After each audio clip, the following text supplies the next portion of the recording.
बिस्मिल्लाहिर्रहमानिर्रहीम। Dear students, मैं उम्मीद करता हूँ कि आप सब खैरियत से होंगे। डियर स्टूडेंट्स, हम class 10th chapter 18 atomic and nuclear physics को लेके चल रहे हैं। आज के इस वीडियो में हम इसी चैप्टर का एक इम्पोर्टेंट टॉपिक पढ़ने जा रहे हैं। टॉपिक का नेम है हाफ लाइफ। याद रहे, ये टॉपिक इस चैप्टर का बोर्ड के पॉइंट ऑफ व्यू से इम्पोर्टेंट लॉन्ग क्वेश्चन है, तो आप अपनी बुक पे मार्क कर लें कि ये इस चैप्टर का इम्पोर्टेंट लॉन्ग क्वेश्चन है। डियर स्टूडेंट्स, अगर थोड़ी देर के लिए आप इस वीडियो के साथ जुड़े रहे, मेरी बातें आपने गौर से सुनी, समझी और नोट की, तो मैं आपको गारंटी देता हूं कि आपको भी बैठे बैठे ये टॉपिक तैयार हो जाएगा। तो फिर डियर स्टूडेंट्स, डेफिनेशन हम बाद में देखेंगे। इस टॉपिक का स्टार्ट हम कुछ इस तरह से लेंगे कि अगर आपको याद हो तो इससे पहले हम रेडियो एक्टिविटी को बड़ी डिटेल में पढ़ के आ रहे हैं, और उसके बाद हमने एक टॉपिक डिस्कस किया था पेनिट्रेशन पावर का, पेनिट्रेशन एनर्जी का। तो डियर स्टूडेंट्स, रेडियो एक्टिविटी में आपने ये बात पढ़ी थी कि जब एक रेडियो एक्टिव एलिमेंट रेडिएशंस को एमिट करता है, क्योंकि natural radio activity, artificial radio activity, सारी डेफिनेशन आपने पढ़ी हुई हैं। तो शॉर्टकट हम ये कह सकते हैं कि जब एक अनस्टेबल न्यूक्लियस स्टेबल होने लगता है तो वो 3 तरह की रेडिएशन एमिट कर सकता है: alpha particle, beta particles and gamma rays. तो फिर इसके बाद आपने पेनिट्रेशन के टॉपिक को डिस्कस किया था, जिसमें आपने ये देखा था कि जब हमने 3 शीट्स यूज़ की थी, एक पेपर शीट, दूसरी आपके पास एल्यूमिनियम, फिर तीसरी क्या थी, लेड, उनको गैप के साथ डिस्टेंस पे कुछ रखा गया। तो हमने ये देखा कि जो अल्फ़ा पार्टिकल्स थे वो पहले फर्स्ट पेपर की शीट तक पहुंच रहे थे, आगे एल्यूमिनियम की शीट तक नहीं पहुंच रहे थे। तो इसका मतलब उनकी पेनिट्रेशन पावर क्या थी, कम थी।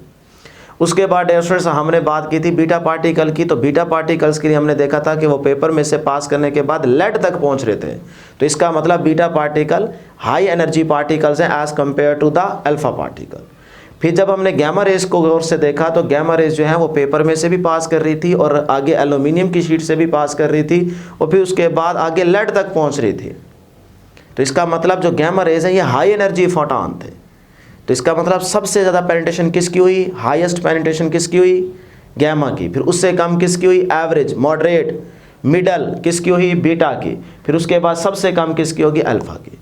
तो यही चीज़ पहले हम यहाँ पे देख लेते हैं, क्योंकि आपकी बुक में इस टॉपिक के अंदर एक छोटा सा टेबल दिया गया है कि यहाँ से अगर कोई एक आध MCQ आपसे पूछा जाए तो फिर आपको पता हो। इसीलिए पहले ये टेबल देख लेते हैं, फिर हम डेफिनेशन और उसके बाद आगे हाफ लाइफ के टॉपिक को डिस्कस करेंगे। ठीक है जी। तो सबसे पहले देखें जी, 3 types of radiations, alpha, beta and gamma rays. तो अगर मैं सबसे पहले अल्फा पार्टिकल की पेनिट्रेशन की बात करूं तो हम क्या कहेंगे, लीस्ट। फिर उसमें बीटा की थोड़ा ज़्यादा होगी तो इसको आप एवरेज कह लें, मॉडरेट कह लें, मिडल कह लें, और सबसे ज़्यादा क्या होगी, हाईएस्ट किसकी बात करेंगे, गैमा के लिए। तो ये इसमें से आपसे कोई एक आधा MCQ पूछा जा सकता है। पेनिट्रेशन पूछेगा तो आपको पता चल गया कि भी उसकी कम होती है, फिर उससे ज़्यादा इसकी होती है, फिर इससे ज़्यादा इसकी होती है। उसके बाद अगर मैं चार्ज की बात करूँ, क्योंकि जब हमने इसके रिएक्शंस डिस्कस किए थे प्रीवियस वीडियोस के अंदर, तो तब आपको वैसे बता दिया था कि चार्ज क्या होता है अल्फ़ा पे, बीटा पे, गैमा पे। लेकिन फिर से आपके इस टेबल में बताया गया, तो आप ही यहाँ पे याद रख लें कि अल्फ़ा पार्टिकल के लिए अगर मैं चार्ज की बात करूँ तो चार्ज क्या होगा, +2। ठीक है। और इसी तरह अगर बीटा पार्टिकल इलेक्ट्रॉन है ना, तो उस पर चार्ज की अगर हम बात करें तो क्या होगा, -1। और आप जानते हैं गैमा रेज की अगर बात करें तो उस पर चार्ज नहीं होता, तो इसीलिए मैंने यहाँ पे लिखा हुआ है नो चार्ज। उसके बाद जब न्यूक्लियस जो है वो ट्रांसमिट होगा तो फिर क्या होगा, कितना मैस नंबर पे फ़र्क आएगा अल्फ़ा के लिए, और कितना प्रोटॉन में, न्यूट्रॉन में, एटॉमिक नंबर, मैस नंबर, इनमें क्या फ़र्क पड़ेगा। इसी तरह फिर बीटा के लिए देखेंगे कि मैस नंबर पे, एटॉमिक नंबर पे, न्यूट्रॉन पे क्या फ़र्क पड़ता है, और इसी तरह गैमा के लिए देखेंगे। तो ये बड़ा आसान है। अगर आप देखें अल्फ़ा पार्टिकल के केस में, तो जब भी न्यूक्लियस ट्रांसमिट होगा तो फिर इसका मतलब मैस नंबर में जो है वो 4 डिक्रीज़ कर जाएगा। तो ये डिक्रीज़ कर जाएगा, इससे लिखते हैं, डिक्रीज़ कर जाएगा जी कितना, 4। इसी तरह एटॉमिक नंबर डिक्रीज़ कर जाएगा कितना, 2। इसी तरह न्यूट्रॉन डिक्रीज़ कर जाएंगे कितने, 2। अब आप इसको देख लें, जिस तरह से मर्जी रिलेशन बनाएंगे तो आपका रिलेशन सेटिस्फाई हो जाएगा। देखें ना, मैस नंबर क्या होता है, हीलियम अल्फ़ा पार्टिकल का 4 होता है ना। उसी तरह जब रिएक्शन बनेगा, देखें न्यूक्लियस क्या हो रहा है, ट्रांसम्यूट हो रहा है, तो फिर इसीलिए यहाँ पे मैस नंबर 4 डिक्रीज़ कर जाएगा, एटॉमिक नंबर 2 डिक्रीज़ कर जाएगा। ये मैंने आपको रिएक्शन पीछे पढ़ाए हुए हैं, तो वहाँ पर आप जाके चेक कर सकते हैं। इस तरह अगर बीटा पार्टिकल की बात करें तो मैस नंबर पे तो कोई फ़र्क नहीं पड़ेगा, इलेक्ट्रॉन निकला है ना, तो फिर जो एटॉमिक नंबर होगा Z, तो इसका मतलब एक प्रोटॉन आया है, प्लस चार्ज आया है, तो प्लस चार्ज आया है तो ये आपके पास +1 आ जाएगा, और इसका मतलब एक इलेक्ट्रॉन निकला है तो ये क्या आ जाएगा, -1 आ जाएगा। ये आपके पास दोबारा सेटिस्फाई हो जाएगा रिलेशन। ठीक है। तो इसको अगर दोनों कैंसिल हो जाएंगे तो आंसर 0 हो जाएगा, इसका मतलब मैस नंबर पे कोई फ़र्क नहीं पड़ेगा। और अगर गैमा रेज के लिए बात करें तो इसमें आपको पता होगा गामा 0 0, याद है ना रिएक्शन। तो इसका मतलब यहाँ पे मास नंबर पे भी कोई फ़र्क नहीं पड़ेगा, जी में भी कोई फ़र्क नहीं पड़ेगा और एन में भी कोई फ़र्क नहीं पड़ेगा। लेकिन याद रखिएगा एनर्जी चेंज होगी, change is only energy change हो रही है, यानी कि वहाँ पे प्रॉपर्टीज़ पे फ़र्क ज़रूर पड़ रहा है। ये मैं प्रीवियस वीडियो के अंदर आपको समझा चुका हूँ डिटेल में। बस फ़िलहाल आप यहाँ पे इस टेबल के अंदर यही चीज़ें थोड़ी सी रिवाइज़ कर लें, देख लें, अगर कोई MCQ आएगा तो आप इजीली सॉल्व कर लेंगे। अब स्टार्ट करते हैं जी हाफ लाइफ की डेफिनेशन से, फिर उसके बाद कुछ इंपॉर्टेंट MCQs होंगे और यहाँ पे ग्राफ होगा, कर्व होगी, उसको एक्सप्लेन करेंगे, टॉपिक आपका एंड हो जाएगा। ठीक है, इसमें बहुत सारी चीज़ें बताई जा सकती हैं लेकिन आपको नहीं करने की ज़रूरत। उसकी वजह यह है कि आप क्लास 10th में इस टॉपिक को डिस्कस कर रहे हैं, तो जितना आपकी बुक में है वो सारी चीज़ें हम आपको समझा देंगे, बस आपने इतना ही करना है। क्लियर हो गया जी। तो dear students, definition half life की क्या करेंगे। हाफ लाइफ को हम डिनोट करते हैं इस सिंबल से, टी और सबस्क्रिप्ट्स में लिखते हैं 1/2। तो ये हाफ लाइफ का सिंबल है, जहाँ पे ये निशानी आएगी आप समझ आना कि ये क्या है, हाफ लाइफ। तो हाफ लाइफ का सिंबल क्या होगा, टी और बेस में या सबस्क्रिप्ट्स में लिखा होगा 1/2। उसके बाद स्टूडेंट्स हाफ लाइफ को पहले आसान अल्फाज में समझें, हाफ लाइफ क्या है, क्योंकि शॉर्ट क्वेश्चन में ये पूछा जा सकता है कि what is mean by half life.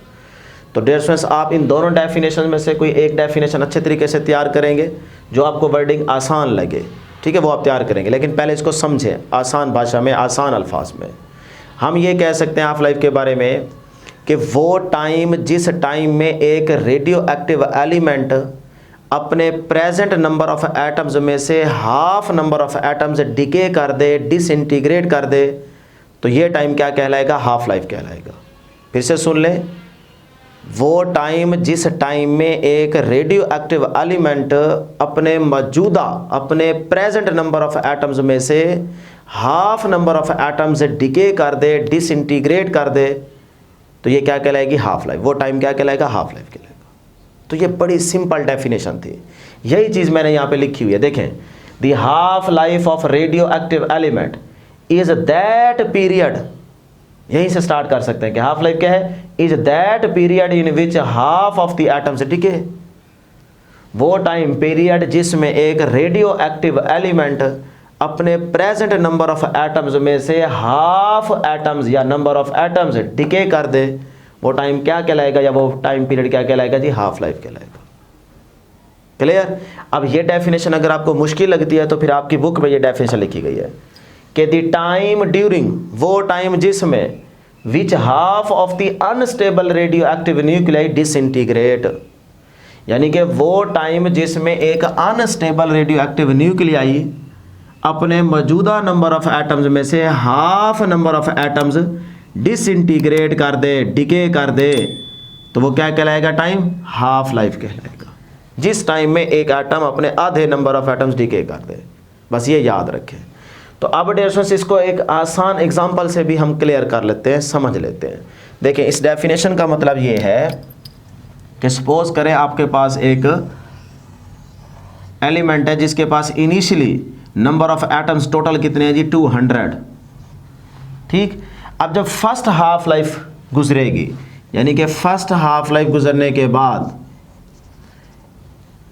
इसके पास कितने पीछे नंबर ऑफ एटम्स रहेंगे, तो फर्स्ट हाफ लाइफ का सिंबल ये है। तो ये देखें, फर्स्ट हाफ लाइफ गुजरने के बाद ये अपने आधे नंबर ऑफ एटम्स क्या कर देगा, डिके कर देगा, डिसइंटीग्रेट कर देगा। वो जो रेडिएशंस एमिट हो रही हैं 3 तरह की, न्यूक्लियस के अंदर न्यूट्रॉन प्रोटॉन में कन्वर्ट हो रहे हैं, प्रोटॉन न्यूट्रॉन में कन्वर्ट हो रहे हैं, वहाँ से अल्फा बीटा गैमा रेडिएशन निकल रही है ना उस टाइम। तो इसका मतलब वो देखें, रेडिएशन निकलती जाएंगी तो नंबर ऑफ एटम्स कम होते जाएंगे, इसी को तो बोलते हैं डिके, डिसइंटीग्रेट। ठीक, तो अब डियर स्टूडेंट्स, अगर शुरू में इस एलिमेंट के पास टोटल नंबर ऑफ एटम्स कितने हैं, 200, तो जब पहली हाफ लाइफ गुजरेगी, फर्स्ट हाफ लाइफ, तो ये एलिमेंट अपने मौजूदा नंबर ऑफ एटम्स में से आधे नंबर ऑफ एटम्स डिके कर देगा, डिसइंटीग्रेट कर देगा, तो पीछे हाफ बचेंगे। तो फिर फर्स्ट हाफ लाइफ गुजरने के बाद इधर कितने बचेंगे जी, 100 हाफ। उसके बाद जब सेकंड हाफ लाइफ गुजरेगी, सेकंड हाफ लाइफ गुजरेगी, फिर अब ये है मौजूदा, अब ये नहीं है, अब ये हैं, तो इनमें से फिर आधे क्या हो जाएंगे, डिके हो जाएंगे। तो सेकंड हाफ लाइफ गुजरने के बाद इन मौजूदा नंबर ऑफ एटम्स में से आधे क्या हो जाएंगे, डिके हो जाएंगे। तो 100 है तो पीछे कितने हो जाएंगे, 50 बचेंगे, तो 50 डिके हो जाएंगे। तो इस तरह ये तरतीब चलती रहेगी। फिर आगे देखें थर्ड हाफ लाइफ आएगी, तो इनमें से कितने बचेंगे? 25 डिके हो जाएंगे। तो ये तरतीब चलती रहेगी, ये तरतीब चलती रहेगी। इस तरह से एक रेडियो एक्टिव एलिमेंट जो है वो अपने मौजूदा नंबर ऑफ एटम्स में से आधे number of atoms her half life पे क्या करेगा? डिके करेगा। फर्स्ट पे, सेकंड पे, थर्ड पे, फोर्थ पे, ये तरतीब चलती रहेगी। ये थी असल में जो डेफिनेशन आपको समझाई है। क्लियर?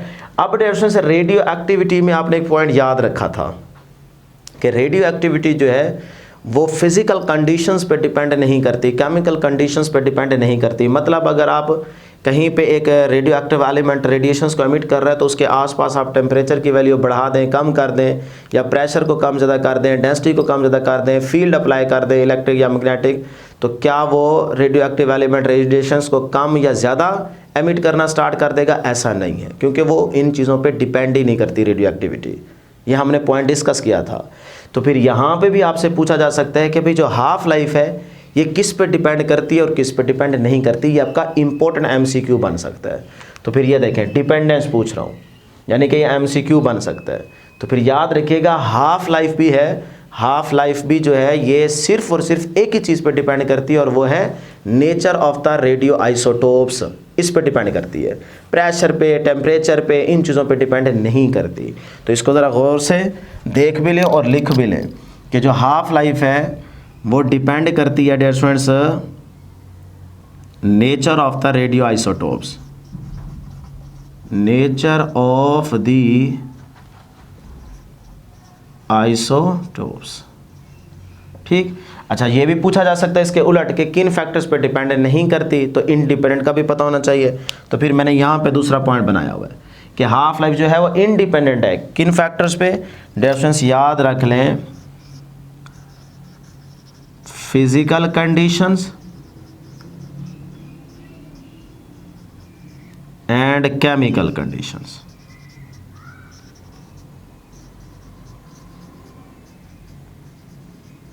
ठीक है, वही फिजिकल कंडीशन में मैंने आपको बता दिया। इसको इन जनरल आप कह सकते हैं कि अगर आप प्रेशर चेंज कर रहे हैं, टेम्परेचर चेंज कर रहे हैं, डेंसिटी चेंज कर रहे हैं, या फिर आप कह सकते हैं कि इलेक्ट्रिक फील्ड, मैग्नेटिक फील्ड, इन सब की अगर आप वैल्यू चेंज कर दें, आसपास रखते हैं, कुछ से कोई फ़र्क नहीं पड़ना। सही है? तो इन फैक्टर्स पे आपकी जो हाफ लाइफ है वो डिपेंड ही नहीं करती। तो ये थी dear students definition, example, MCQs, और ये आपकी बुक का टेबल। अब हम चलते हैं आगे ग्राफ की तरफ कि जब एक रेडियो एक्टिव एलिमेंट अपने आधे नंबर ऑफ एटम्स डिके करता जाएगा तो इस चीज़ का अगर हम ग्राफ देखें तो वो किस तरह से बनता है। तो ये देखें जी, अलॉन्ग एक्स एक्सिस हमारे पास इन ईयर्स यानी कि टाइम कह लें, टाइम मेंशन किया गया है, और अलॉन्ग वाई एक्सिस हमारे पास क्या है? टोटल नंबर ऑफ एटम्स, जो भी आप न्यूक्लियाई ले रहे हैं। ठीक है, तो नंबर ऑफ न्यूक्लियाइड कह सकते हैं या नंबर ऑफ एटम्स कह सकते हैं। अब हमारी बुक ने एग्जांपल मेंशन की है जी रेडियम की। कौन सा एलिमेंट यूज़ किया जी? रेडियम। आप कोई भी एलिमेंट यूज़ कर सकते हैं, आसान से आसान यूज़ कर लें। ठीक है, सिर्फ आपने ग्राफ को समझना है और कुछ भी नहीं करना। तो हमारी बुक कहती है जी रेडियम की एग्जाम्पल लें। अब रेडियम के लिए डिफरेंस अगर मैं देखूँ तो यहाँ पर स्टार्ट में इनिशली ये सपोज करें रेडियम का ही रेडियो एक्टिव एलिमेंट है। अब इनिशियली इसके पास टोटल नंबर ऑफ एटम्स क्या होंगे? n0 होंगे। ये पूरे जितने इसके पास होने चाहिए उतने मौजूद हैं, इसलिए मैंने देखें इस बॉक्स को पूरा फिल कर दिया, भर दिया। ठीक है, अब यहाँ पे कोई जगह खाली नहीं है, तो इसका मतलब इनिशियली इस रेडियम के रेडियो एक्टिव एलिमेंट के पास टोटल नंबर ऑफ एटम्स जो हैं वो क्या हैं? n0 है।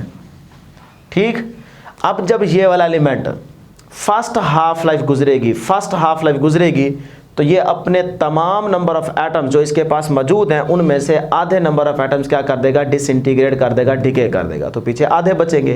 तो फिर यहाँ पर ज़रा गौर करना, ये देखें फर्स्ट हाफ लाइफ, ये 1 और आगे हाफ लाइफ का सिंबल।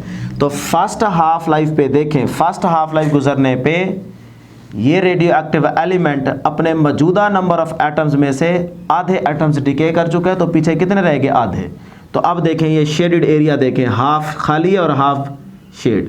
तो इसका मतलब हम समझ गए कि फर्स्ट हाफ लाइफ गुजरने पे ये रेडियो एक्टिव एलिमेंट अपने आधे एटम डिके कर चुका है, तो पीछे बचे होंगे आधे। तो ये आ गई फर्स्ट हाफ लाइफ। अब ये फर्स्ट हाफ लाइफ रेडियम के लिए कितनी होगी? ये भी आपसे एमसीक्यू पूछा जा सकता है। तो वो होगी 1620 ईयर्स, 1620 साल गुजरने के बाद ये वाला एलिमेंट अपने आधे एटम डिके कर चुका होगा। ये इसकी फर्स्ट हाफ लाइफ है। तो फर्स्ट हाफ लाइफ पे आधे नंबर ऑफ एटम्स डिके हो चुके हैं। क्लियर? तो फिर ये देखें जी, फर्स्ट हाफ लाइफ पे नंबर ऑफ एटम्स क्या हो गए? हाफ। तो फिर ये बन गया n0 डिवाइड बाय 2। क्लियर जी? अब देखें उसके बाद सेकेंड हाफ लाइफ, अब ये है नंबर ऑफ एटम्स मौजूदा। तो अब सेकेंड हाफ लाइफ जब गुजरेगी तो ये आ गई सेकेंड हाफ लाइफ। तो सेकेंड हाफ लाइफ जब गुजरेगी तो इनमें से आधे मजीद डिके हो जाएंगे। तो अब देखें ये वाला शेडेड एरिया पे गौर करें और यहाँ देखें इसका हाफ हो गया। तो इसका मतलब सेकेंड हाफ लाइफ यानी कि 3240 साल गुजरने के बाद इसका डबल कर देंगे ना, इसके अंदर इतने और ऐड करें तो ये बनता है। तो इतने साल, इतने ईयर्स गुजरने के बाद इनमें से आधे नंबर ऑफ एटम्स डिके हो जाएंगे। तो पीछे कितने बचेंगे फिर? और हाफ। तो इसका हाफ करें n0/2 का, तो ये बनता है n0/4। तो ये देखें सेकेंड हाफ लाइफ पे इन मौजूदा नंबर ऑफ एटम्स में से आधे और बच गए और आधे डिके हो गए। फिर इसी तरह थर्ड हाफ लाइफ पे देखें तो इनका हाफ बचेगा। तो अब देखें इसका शेड एरिया और इसका शेड एरिया। तो थर्ड हाफ लाइफ पे इसका हाफ करेंगे तो ये बनेगा n0 डिवाइड बाय 8। तो इस तरह डियर स्टूडेंट्स ये तरतीब फिर आगे चलती जाएगी। फिर इसका हाफ करेंगे फोर्थ हाफ लाइफ पे, फिर उसका हाफ, फिर उसका हाफ। कभी भी ये जीरो पे नहीं आएगा। अगर ये कर्व देखें ना, आप पूछ सकते हैं कि सर ये कर्व यहाँ पे मैं कट क्यों नहीं कर रही इस एक्सिस वाली लाइन को? ये कभी भी कट नहीं करनी चाहिए। अगर ये कट कर गई तो इसका मतलब आपको पता है कि इतने टाइम में एक रेडियो एक्टिव एलिमेंट जो है वो अपने तमाम नंबर ऑफ एटम्स डिके कर देगा, और ये आप नहीं बता सकते। रेडियो एक्टिविटी में आपको बताया नहीं था कि एक स्पॉन्टेनियस प्रोसेस है और रैंडमली प्रोसेस है। आप कभी नहीं बता सकते कि कितने टाइम में जो है एक रेडियो एक्टिव एलिमेंट 100% जो है वो डिके हो जाएगा, ये आप नहीं बता सकते। इसीलिए आपकी कर्व जो है ये एक्स एक्सिस पे कट नहीं करनी चाहिए। क्यों? क्योंकि जो n है वो कभी भी नॉट इक्वल टू 0, वो 0 के इक्वल नहीं हो सकते।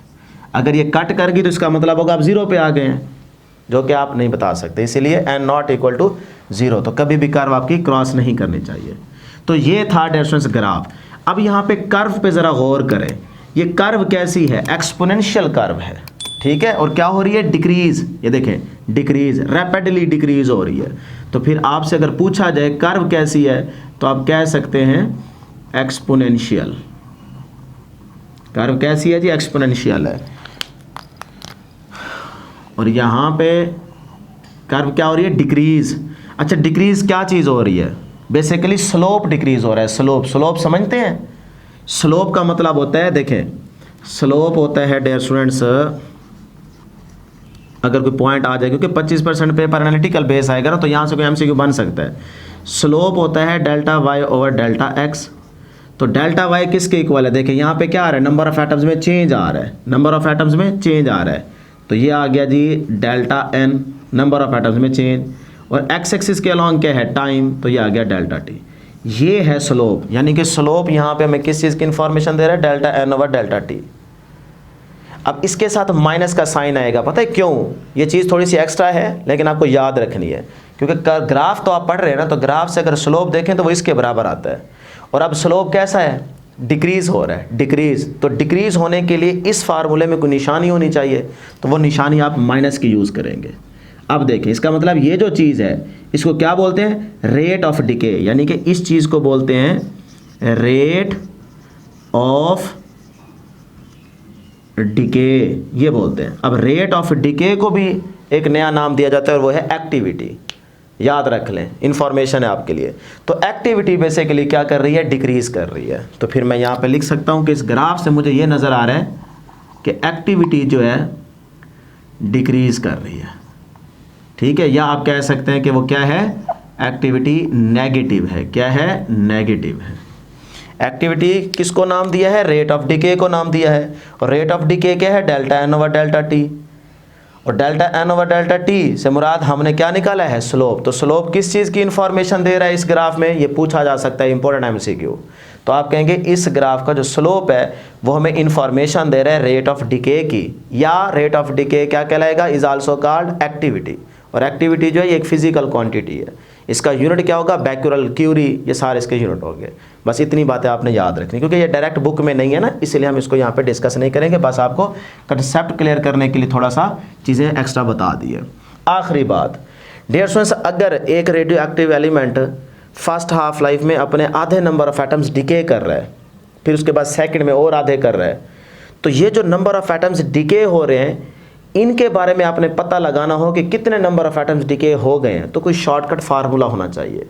और पीछे उस एलिमेंट के पास कितने बाकी बचे हैं, रिमेनिंग नंबर ऑफ एटम्स, वो भी कैलकुलेट करने हो, तो उसके लिए भी आपके पास एक मैथमेटिकल फार्मूला होना चाहिए। तो दोनों फार्मूले आपको यहाँ पे हम बताएंगे, इनको आपने याद रखना है। यहाँ से एमसीक्यू आपसे हर हाल में पूछे जा सकते हैं। तो ये देखें, नंबर ऑफ एटम्स रिमेनिंग, यानी कि आधे डिके हो गए, पीछे कितने बचेंगे, तो उनको कैलकुलेट करने के लिए, रिमेनिंग नंबर ऑफ एटम्स को फाइंड आउट करने के लिए एक छोटा सा मैथमेटिकल फार्मूला याद रख लें। बुक के लास्ट पैराग्राफ से थोड़ा सा ऊपर देखेंगे तो आपको मिल जाएगा, और वो है जी n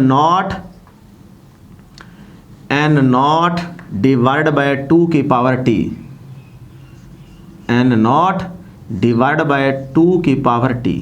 ये t आपके पास क्या है, हाफ लाइफ, यानी कि फर्स्ट हाफ लाइफ कहे तो t की पावर 1 आ जाएगा, सेकंड हाफ लाइफ कहे तो t की पावर 2 आ जाएगा, t की जगह 2 आ जाएगा, थर्ड हाफ लाइफ कहे तो फिर t की जगह क्या आ जाएगा, 3 आ जाएगा।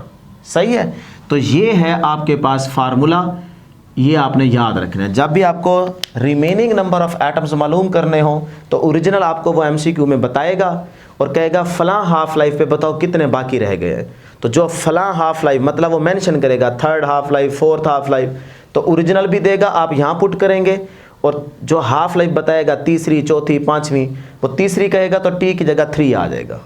तो अब जो वैल्यू उसने बताई वो यहाँ पुट करें, t की जगह 3 पुट करें, 2 की पावर यानी कि 2 को 3 टाइम्स मल्टीप्लाई कर दें, 2 to the 4, 4 to the 8, नीचे आ जाएगा 8, तो आप डिवाइड करें, आंसर आ जाएगा। तो इस तरह आप बता सकते हैं। अच्छा, अब ये तो थे ना रिमेनिंग जो पीछे बचे हैं, अब कितने डिके हो गए हैं, तो जो डिके हो गए हैं उनका भी आपको पता होना चाहिए, वो भी पूछा जा सकता है। तो उसके लिए फार्मूला क्या होगा, देखें, नंबर ऑफ एटम्स डिके, जो डिके हो गए हैं वो अगर मालूम करने हो तो फिर कैसे करेंगे, फिर उसके लिए फार्मूला है dear students, n not minus का n नॉट डिवाइडेड बाय 2 की पावर t, फिर ये फार्मूला है। अब n not original number of atoms वो आपको देगा, वो आप वैल्यू यहाँ पुट करेंगे, और जिस हाफ लाइफ में वो पूछना चाह रहा होगा कि कितने डिके हो गए तो वो हाफ लाइफ की वैल्यू यहाँ पुट करोगे, वो 2 दे दे, 3 दे दे, जो मर्जी दे दे, वो t की जगह पुट करेंगे, आंसर आ जाएगा। तो ये 2 फार्मूले आपने हर हाल में याद रखने हैं। ठीक है जी, यहाँ तक। अब डियर स्टूडेंट्स, इसी से रिलेटेड मैंने यहाँ पे एक छोटा सा टेबल तैयार किया है ताकि आपको ज़्यादा चीज़ें क्लियर हो जाए कि किस तरह का एमसीक्यू आपसे पूछा जा सकता है। तो देखें, number of half life 0, first, second, third, fourth, इस तरह चलते जाएं। आगे मैंने सैंपल इन फ्रैक्शन भी बता सकते हैं, इन परसेंटेज भी आपसे पूछा जा सकता है। तो एक को समझ लें, बाकी आपको खुद पता चल जाएगा। देखें, अगर मेरे पास हाफ लाइफ हो 0, तो मेरे पास उस सैंपल में यानी कि जो रेडियो एक्टिव एलिमेंट होगा उसके रिमेनिंग नंबर ऑफ एटम्स कितने होंगे और डिके कितने हो चुके होंगे। भाई जब हाफ लाइफ ही 0 है तो रिमेनिंग ओरिजिनल ही रहेंगे और डिके 0 हुए हैं, ठीक है, क्योंकि हाफ लाइफ ही 0 है। इन फ्रैक्शन बताना हो आंसर, तो n नॉट का मतलब क्या है, 1, यानी कि जब नंबर ऑफ एटम्स आपको एक रेडियो एक्टिव एलिमेंट के ओरिजिनल ना दिए गए हों तो फिर आपने 1 ही कंसीडर करना है। अगर ये वाले नंबर ऑफ एटम्स ना दिए गए हों तो फिर क्या कंसीडर करेंगे बेटे, 1, और 1 का मतलब क्या है दूसरा, 100%, क्योंकि 1 को 100% से मल्टीप्लाई करेंगे तो वो 100% ही आएगा। क्लियर, अगर ना दे तब आपने n नॉट की वैल्यू 1 ही लेनी है। तो अब देखें, इधर तो हमें उसने नहीं बताए, तो हमने फिर इन फ्रैक्शन जब रिमेनिंग का आंसर लिखेंगे इसका, तो n नॉट की जगह क्या आ जाएगा, 1 आ जाएगा। क्लियर, क्योंकि हमें इसकी वैल्यू नहीं मालूम, जब नहीं मालूम हो तो फिर आपने 1 लिखना है। और डिके कितने हुए, 0। अगर परसेंटेज में देखना हो इसी को, तो 1 को 100 से मल्टीप्लाई करें 100%, इसको 100 से मल्टीप्लाई करेंगे वैसे 0 हो जाएगा, तो डिके क्या होंगे, 0 होंगे। ये आगे first half life, sorry 0 half life. अब है फर्स्ट हाफ लाइफ, तो यहाँ पे 1 है, तो फर्स्ट हाफ लाइफ पे बताएं कि रिमेनिंग नंबर ऑफ एटम्स, जो कि एक एलिमेंट के पास number of atoms n naught है, उसके पास रिमेनिंग कितने रहेंगे। तो यहाँ पे पुट कर दें, देखें यहाँ पे t की जगह क्या आ जाएगा, 1, तो इसका मतलब n नॉट बाई 2, तो ये n नॉट बाई 2 आ गया रिमेनिंग। डिके कितने हो गए, n नॉट बाई 2, कि वो भी फार्मूला यहाँ पे पुट कर दें, आंसर आ जाएगा। इसी तरह dear students, in fraction answer देखना हो तो n नॉट को हटा दें 1/2, और इधर से भी n नॉट को हटा दें 1/2, ये आंसर है। अगर परसेंटेज में देखना हो तो ये देखें 1/2 को 100 से मल्टीप्लाई करें तो ये आपके पास 50% आएगा, इस 1/2 को भी 100 से मल्टीप्लाई करें तो 50% आएगा। तो ये परसेंटेज में आंसर आ जाएगा, आसान। ये फ्रैक्शन में, ये परसेंटेज में। परसेंट के लिए सिर्फ आप 100 से मल्टीप्लाई कर दें। अब है सेकंड हाफ लाइफ, इसको ज़रा गौर से समझिएगा। सेकंड हाफ लाइफ जब गुजरेगी तो इसका हाफ कर दें n0/4। अब ये कैसे है n0/4? सेकंड हाफ लाइफ है, क्या मालूम कर रहा हूँ, रिमेनिंग। तो रिमेनिंग का फार्मूला ये रहा, तो t की जगह क्या लिखूंगा 2, क्योंकि सेकंड है ना, तो 2 लिख दें। तो 2 की पावर क्या हो जाएगा 2, तो ये बनेगा 4, तो n0/4 ये आ चुका है। देखें आगे ना समझ। उसके बाद है डिके। डिके कितने हुए हैं, तो सेकंड हाफ लाइफ पे डिके, तो डिके का फार्मूला ये रहा। तो इसमें पुटिंग करते हैं n0 माइनस का n0 डिवाइड बाय 2, और हाफ लाइफ कितनी है सेकंड, तो यहाँ पे 2 पुट कर दें। अब देखें जी n0 माइनस का n0 डिवाइड बाय 2 का स्क्वायर 4 हो जाएगा, तो ये आ जाएगा जी आपके पास 4। अब हम एलसीएम लेंगे, तो ये देखें एलसीएम आएगा 4, तो 4 वन द 4, 4 n0 माइनस का 4 वन द 1, 1 को n0 से मल्टीप्लाई करेंगे n0, तो 4 n0 माइनस n0 3 n0 और डिवाइड बाय 4, ये आ गया। ठीक है, सिर्फ आपने इन फार्मूले में वैल्यू पुट करनी, आंसर आते जाएंगे। अब इन फ्रैक्शन आंसर देखेंगे तो यहाँ से बचेगा 1/4 और यहाँ से बचेगा 3/4। अब इन परसेंटेज आंसर देखना चाहते हैं तो 1/4 को 100 से मल्टीप्लाई करेंगे 25% आएगा, और इस 3/4 को 100 से मल्टीप्लाई करेंगे तो आपके पास 75% आएगा। तो इस तरह डियर स्टूडेंट्स इन फार्मूलाए से इस तरह से परसेंटेज में या इन फ्रैक्शन आपसे MCQ पूछे जा सकते हैं। तो देखिए कितनी आसान डिस्कशन थी। उम्मीद करता हूँ कि आपको ये आज का टॉपिक बिल्कुल अच्छे तरीके से समझ आ गया होगा। तो इंशाल्लाह नेक्स्ट हमारी मुलाकात वीडियो में जल्द होगी। दुआ में ज़रूर याद रखिएगा। अल्लाह हाफ़िज़।